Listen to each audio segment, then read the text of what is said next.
license and registration, he can sense your aggravation. On the head of the fallen angel. When the world is muttering under the floorboards, stomp even louder. Time. Let them know you are alive today. Or unhum.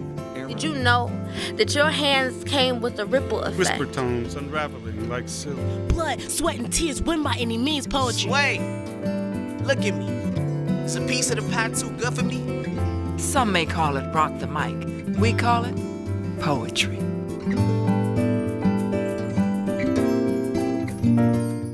What is the hour that best calls us to stand, to shout, to make yesterday's tomorrow today? What is the test that best declares us as victors, that says to the world, here are we, those who would make new the old, who would undo the doings of a yesterday that bridled and denied the warmth of sunshine's soothing balm, the pride of a family's bond, the right of freedom's bell that makes such joys never more than a dream. The hour is now at hand. The test is our living, our fighting, even our dying. We now declare that hour as ours, to stand with upright backs and spirits, to shout with self-proclaimed power that this day, long in coming, is here. This hour calls all to stand with us for survival, for equality, for equity, for life. This hour is no longer a test. Walk with us, run with us, raise your fist and voice with us in truth and solidarity. That which our shared humanity has proclaimed all along. This day is ours. This hour, this day is ours. This hour, this now. Join us now as we finally ring freedom's bell.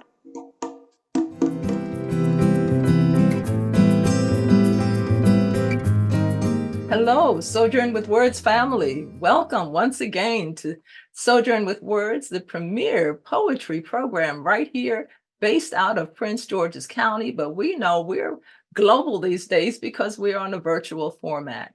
Now, today, just like any other time, we are presenting the best that poetry has to offer. And my dear friend, my longtime friend, Abdul Ali, is our guest poet. Abdul, welcome to Sojourn with Words. Thank you so much, Sistah Joy. It's a pleasure and honor to be here with you. Well, I'm glad I got you on finally. It's been a minute. So I said, okay, now it's the time is right. So our viewers, let me share a little bit about Abdul, and you'll get to know him both through the information that I share, but even more significantly, through the poetry that he shares. But we're going to first start with the bio. So Abdul Ali is a poet, educator, and cultural worker. He is a nonprofit professional who uses his storytelling abilities to help nonprofit organizations better tell their story and receive funding to fulfill their mission. Now, Mr. Ali has distinguished teaching appointments at Johns Hopkins University, Howard University, and also Morgan State University. He is the recipient of the 2019 Ruby Grant from the Robert Deutsch Foundation, and please correct me if I didn't say that right, Abdul. His debut collection of poems, Trouble Sleeping, won the 2014 New Issues Poetry Book Prize. When Mr. Ali isn't teaching writing, he's working with the community-based arts nonprofits through his management consultancy. He currently serves on the board of the August Wilson Society. I'm privileged to have experienced some of their presentations. So Abdul, welcome, welcome, welcome to Sojourn with Words. Thank you, thank you, thank you. It's been so wonderful knowing you over the years, so I'm really excited for this brief reunion. Well, thank you. I think we met through Dolores Kendrick. Is that correct? You know what? I think that's when we really got to know each other, but I believe I saw you, making the rounds, reading your poetry. I think maybe the American Poetry Museum may have been the first place that I met you, Okay. but I could be wrong. Right. Okay. Well, I certainly am always honored to lift the name of former Washington, D.C. poet laureate Dolores Kendrick, who was so very significant in my poetry walk and who gave much to many in Washington, D.C. during her term as the second poet laureate of Washington, D.C.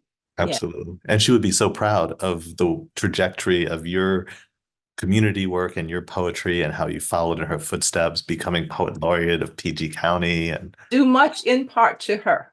Yes. Much in part to her for sure. Now, Abdul, I want to talk a little bit about the significance of place in your work as a writer. Why is place significant in your writings?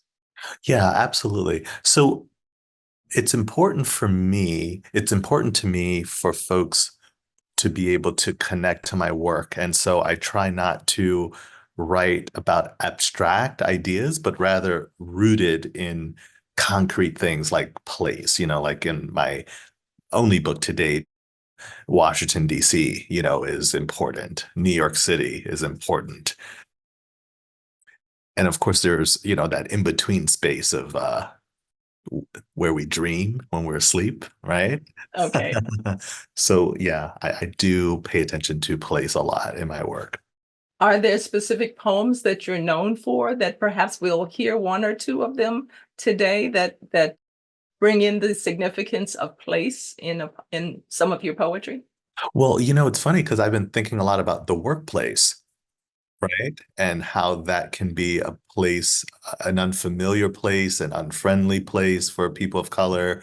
So I think that is the place you will hear in some of the work I'd like to share later. Okay, wonderful. Well, we look forward to that for sure.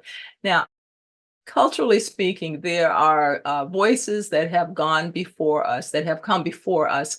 And I understand that you do honor some of the literary ancestors. Talk to us about why that is significant to you and some of the voices, some of the names that you particularly revere. Oh, absolutely. You mentioned Dolores Kendrick, and just in the time that I got to know her, it was so tremendous to know the lineage that she comes from. She talks about Gwendolyn Brooks being her mentor. And so by her mentoring me and us, I felt that connection to being a part of that lineage and rereading Gwendolyn Brooks and apprenticing myself to those great poets and Robert Hayden and thinking about poets who are like maybe a generation ahead of me with the Darkroom Collective, Natasha Trethewey, who, these are living poets, thankfully.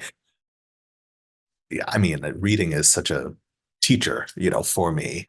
So I really get a lot of energy and inspiration from that. But I think it's very important to know where you come from. If you don't know your past, you can't really plot out a future. And I feel like we're all standing on the shoulders of somebody. Absolutely, absolutely. And that is such a valid point to particularly for persons that are coming into poetry afresh. If you are not reading poetry, you're limiting your growth. So thank you for highlighting that point. We do have to read those masters who have been established, well, who have forged the path for us. So by reading them, we are honoring them by sharing their works. This is how the craft can continue in greatness and in excellence. So thank you for that point. Yeah. It's also how they stay alive. By Oh, reading them, absolutely. they stay alive in our memories. And, I love giving books out to folks, pass it on, pass it on, pass it on. I'm trying to get more into the habit of giving out books, but it's so hard for me to part with my books. I'll buy something saying that I'm buying it to hand out at such and such an event, or, and then I find, whether it's consciously or subconsciously, the book comes back home with me. Listen, So this I is got when I buy multiple copies, then I'm more assured that I'll give the book away. absolutely. Absolutely. Okay. Now talk about do you find yourself at this point mentoring some of the younger poets and working in the community to help create that foundation that is so needed for persons entering into the realm of poetry? Yes. I think that serious writers, we choose our mentors, in the way that I was captivated by the mystique and the drama of Dolores Kendrick's readings. I was like, I need to know this woman, right? And then I'm so glad it worked out that I got to know her more personally and read her work widely. And so when I encounter a writer, regardless of what stage of life, I'm like, sure. I mean, if you're serious, let me see some poems. Send me some poems. Who are you reading? Let me send you some books, let me send you some opportunities. But yeah, that paying it forward is very important to me because I've been so blessed, to have met some tremendously generous writers over the years, and they did not have to pay attention to little old Abdul, Black kid from Queens, So I'm really grateful to be in a stage of life where I can pay it forward and I try to keep my foot in the classroom in some way, even though I'm not a full-time teacher. So that's a blessing, that I get to work with folks regularly and have those conversations and keep those poets alive by putting them on the reading list. Okay. So now for somebody who's, there's such a huge repository of books of poetry. How does one ensure that you're reading the right poetry, the quality poetry? What would your safest guide be for someone who is wanting to seriously, start reading the works? And certainly we know the classics, the names that all come to mind, but there are many poets that are not on the standard list of, especially in our community. So what would you offer the new voice? Well, I think reading literary magazines, they're peer reviewed. So, folks can't just, post whatever like on Facebook or something like that. So I think those are good places, to read, new voices, living voices. And then, to work backwards, to find out who's the poet laureate of your county, find out, there's a lot of hometown pride, in every city, every state, has a famous writer from there. Just be curious. I don't know that there's a right poet. I do know what you mean about wanting to read great writing, but I think we all come to those writers in our own time. Yeah. Right. And sometimes, like there's the poets, our schools say are the great ones, but sometimes they may have more to do with the taste of that instructor. So I think being curious, is very important, reading widely. And they have just so much, they have the Poetry Foundation website. They have so many tools where you can discover new poets. And I think that's important to use them. And I love libraries. Let's support our public libraries, Public please. libraries have a wealth of absolutely. And go to readings. Oh, yes, for sure. And they're easy to find. They're absolutely easy to find. And even if you just contact sometimes we have radio stations that are on the pulse of the culture of the community. So those, are resources as well. I think it's important to be thirsty for poetry. It's just something that I know not everybody has the same drive, but poetry is there for the taking and there for the grooming and there for the growing. And so all of that. So I think there's so much that's available for us. Who are you reading now? And who are you getting inspiration from? Oh wow. Yeah. Well, right now I'm thinking of, this is the centennial of James Baldwin. Yes. And so I'm thinking about James Baldwin as a poet, which a lot of folks don't talk about. So Right. I'm doing a lot of thinking about his work, his legacy. I have a copy of Rita Dove on my desk that I'm rereading. Yes. There's so many newer poets that we should be talking about, but I'm always kind of going back and forth. Okay. Well, let's not get too deep into that question, because what I want to do is to give our viewers your contact information so they can contact you directly. So if persons want to be in touch with Abdul Ali, Mhm. how may they do so? Yeah, they can go to my website, abdulali.net. There's a contact page. There's the social media. I'm on Facebook and X and Instagram and LinkedIn. And my handler is the @ Abdul Aliism, ISM. So those are all ways to connect. All right.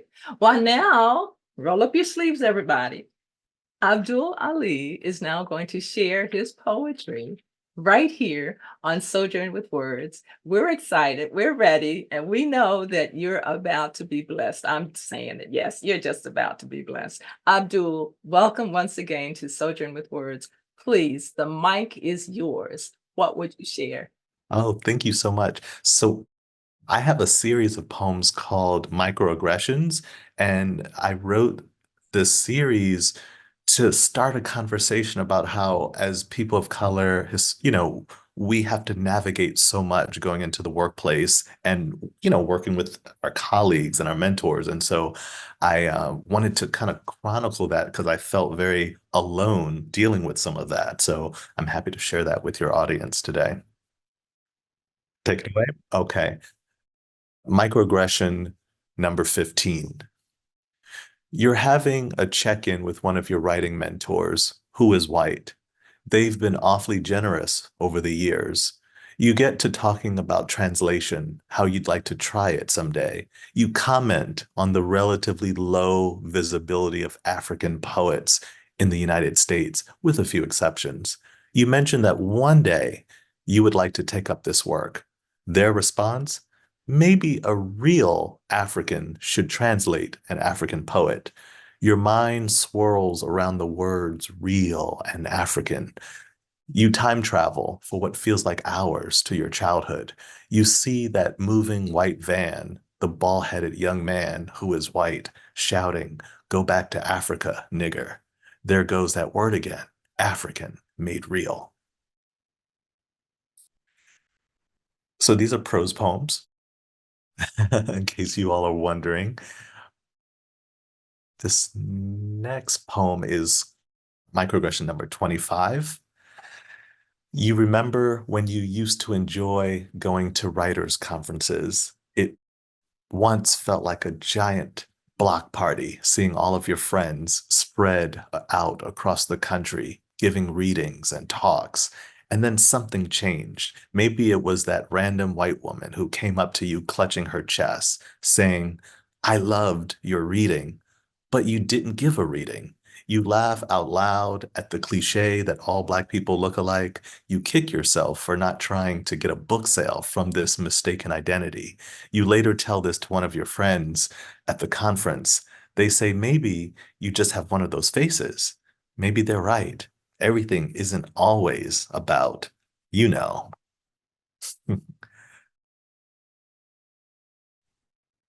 Okay, a little humor. Microaggression number 29. It is your first day at work and you visited the nearby Chinese takeout. You order something American, a childhood favorite, chicken wings, fried hard with French fries. You don't finish the chicken wings. You wrap them up in a napkin and throw them in your messenger bag. Upon returning to the office, you take the wrapped chicken wings out of your bag and place them onto your desk. Your colleague says, "Wow, I've heard that Black folks like chicken, but I didn't know you guys have chicken wings falling out of your bag."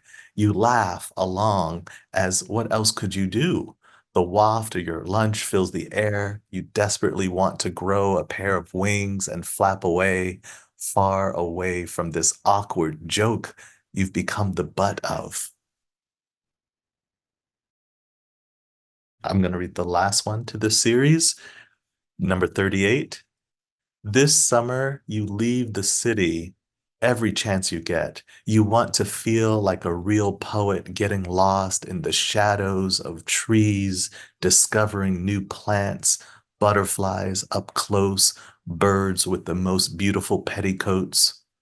You arrive with pencil and paper ready to document the landscape, open green spaces, southernness, a world you did not grow up in, yet which you are intrigued. It has claimed parts of your history. As a writer, you wish to hold it by its neck and claim it so it doesn't control your present. Foolish poet, you arrive at retreat after retreat only to discover that there is no retreating from history, no withdrawing behind enemy lines, no rewind button or fast forward. Whatever you are running from across the mirror of time, its ghost is running towards you. Okay. We're doing good on time? Yes. Okay. So I wanted to share this poem. This is really about my work as an academic, and I'll just read the poem. It's called Pastoral. You could get lost in a spell walking past all of these trees: dogwood, honey locust, magnolia. Each scene is a glimpse of a bygone era preserved. The big house, all white, columned, stately, its resemblance to a plantation. Striking, arresting even. The kitchen staff are out front pushing a wheeled cart of lemonade and sugar cookies in the shape of daisies. I catch sight of their starched white uniforms, their wave almost robotic, the skyline a luminous stitching of cotton. It's hard to imagine all of this working here. Its founding only decades after emancipation. I walk through the front door, laughing privately at the irony of this. Black male with letters entering the front of the house without carrying a jug of lemonade. Okay. This poem I wrote to one of my comrades, a fellow poet. I met him at a writing workshop, and he told me that he wants to write poems about trees without a lynching. And I was struck by that idea. And so this is called I Want to Write a Poem About Trees Without a Lynching for Quincy Scott Jones. None of this is real. Not waking to deer roaming outside our window, different breeds of bark secreting its own sap, poems flowing before 10 each morning, and these long summer nights, and the ring shouts. If only this week could be every week, to be a part of this beautiful watercolor dripping everywhere. Take this all in, brother, poet, lover of Gil Scott Heron, this city of asylum where no one is lonely or haunted. May we stretch this week over and over and keep it for safekeeping. May we be free Black bodies living among these free Black and brown trees. Most especially, may your neck forever be unnoosed. All right. So I was a young parent, and I'm not embarrassed to say this, and I wrote a poem about this. It's called Fear of Parenting. I'm surrounded by naked pregnant women. Their breasts hang like slinkies, covering their bushes. I'm handcuffed to a king-size bed where each mother's body glows translucent like jellyfish. Each of them approaches the bed where I'm spread-eagled, pinioned. They straddle me without hands, and right before release, they hop off, belly swollen, dropping their loads, baby splayed on my chest. My wrists still shackled. I cannot quell the crying when a swarm of babies crawl toward my notebooks with lit matches. I scream again, stop, have mercy. The poems burn first. The notebooks I attempt to save. I throw each baby at the fire to save my books, most especially the memoir I began at 12. It's all mapped out. No mention of babies, not a single word. Wow. Okay, well, maybe one more. One more. We're greedy. We're greedy. We're thirsty. Okay. Pastoral number 14. So I love nature, so you probably picked that up. Great. I do too. Yes. All is noise, the nonstop honking of fire trucks bulldozing through the traffic, angry birds outside my window at 5 a.m., neighbors who take my parking space daily. The daily calendar keeps flipping forward. This is my self-talk. Breathe in, breathe out. Things have come to this. I want to see a full orange moon close, finger its craters, see blue grass, feed, milk, and sing to the goats, go hiking in my backyard, a forest, host naming ceremonies for new births, grow wheat and brew my own beer, learn to play guitar and write lyrics, paint in long strokes and bold swaths of color. To hell with checking email. Let all this landscape distract me from my loneliness. Oh, muse and nature's songs make me over a born-again African. Grow my own vegetables, build a fire, dance with friends with painted faces. I want to hear God. I want to know companionship like the earth knows silkworms. This is all I want, something different, wild, under moonlight. Oh, under moonlight. Abdul Ali is one of my favorite poets. His works are absolutely wonderful. They transport you, and I hope that our viewers today have joined me in this transportation. Abdul, thank you so much. It is a privilege to present you to our viewers. I hope our viewers will reach out to you and let you know what it is that, well, what you bring to them and what you might be able to do in collaboration in the future. So Abdul, thank you so much. And remember, we here on Sojourn with Words, based in Largo, Maryland, Prince George's County, always believe it's never too late to pick up a pen and part the pages of a book to delve into poetry. Thank you so much. This is Sistah Joy signing off on Sojourn with Words.